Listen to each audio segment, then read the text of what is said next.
Hey, it's Cleedra, and I help faith-based entrepreneurs and network marketers keep God first while growing a business and life they love. And today I want to talk to you about the 5 mistakes to avoid on social media when growing your business. The 5 mistakes to avoid on social media when growing your business. The first, and this is a big one, and I made this mistake coming out of the box, is putting your company name in your post on social media. So if you're a network marketer and you have an amazing company, which I'm sure you do, you've chosen that company, all of your excitement, you may want to put it out there. But this is the thing that will happen once you do that. People will go online and they will Google the name of your product, and they will not continue to do business with you. So in order for you to control your marketing process and your sales process, you don't want to lead with your company name. You want to lead with the benefit. So for example, if one of the benefits is that you have a lot of energy from a supplement that you take in the morning, then you want to say something like, wow, I'm so glad I started my day off with XYZ product because I have a full day with my husband and my family, and it just matters to me to be excited for my family. So that's something like that. And I made this mistake early on, and I swear to you, I got messages, oh, Cleedra, thanks so much for recommending product so-and-so. I got it on Amazon. So they will totally leave you out of the process. So number 2, I heard this from my company, and I'm sure you've heard it from yours. Make a list of 100 people and begin with your friends and family. I am here to tell you that is not the first step that you want to make, because this is the thing. Maybe your mom and your husband and your really, really close family, yes. But after that, no.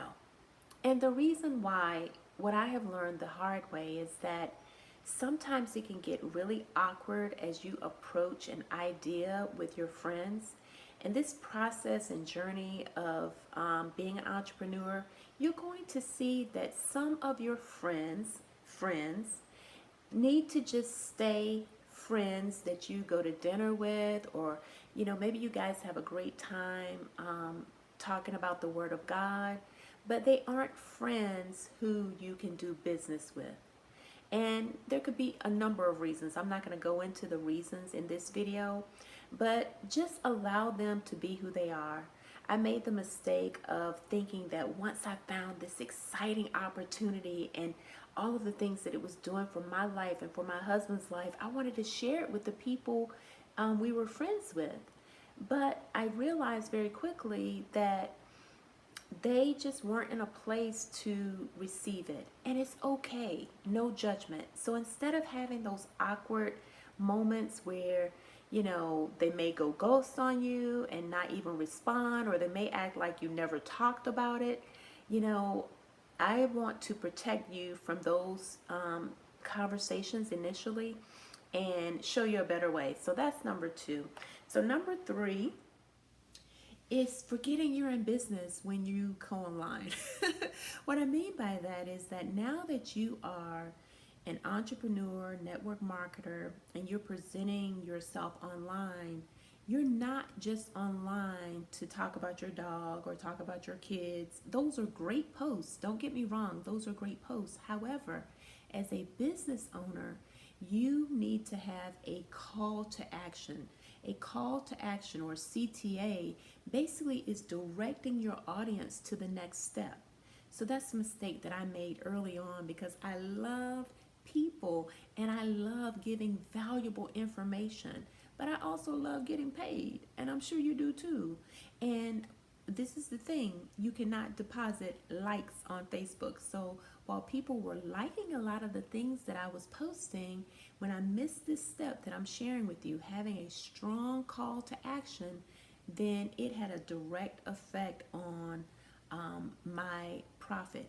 When I changed it, it also had a direct effect on my paycheck in a positive way. So Number 4, sending information without a commitment to watch. So, for example, if your company has a great video explaining your opportunity, or maybe you've created a great video explaining your opportunity, a mistake I made early on is I would send it out because, again, I'm excited. I want people to really get, especially the people you care about.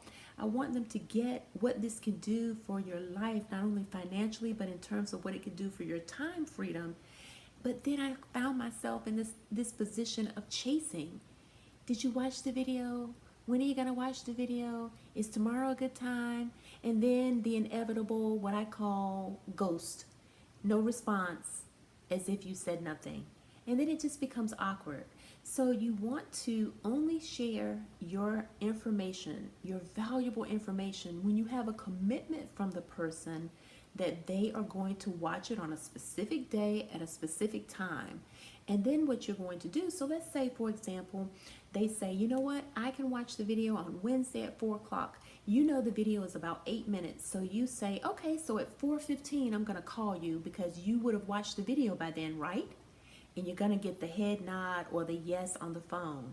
All right. And then at 4:15, you call them because you then have the commitment that they're going to watch it. All right. Number 4, not having enough conversations, sales conversations specifically.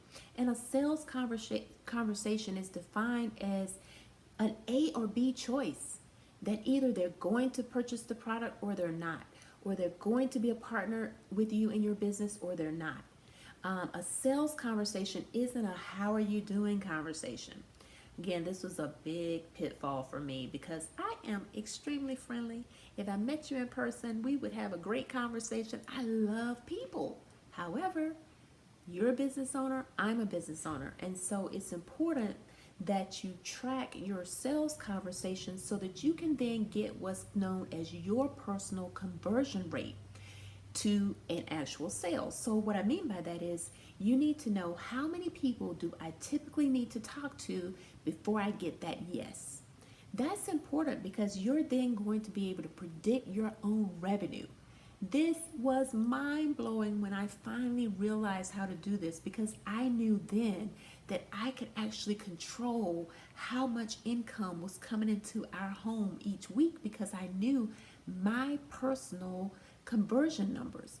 Again, meaning the number of sales conversations I needed to have to convert into either a person purchasing my product or service or deciding to say, yes, Cledra, I want to join you in this awesome opportunity and either supplement my income or replace my income the way you have.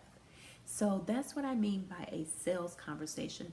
It's not this casual conversation, which leads me to number 5, is having too much small talk.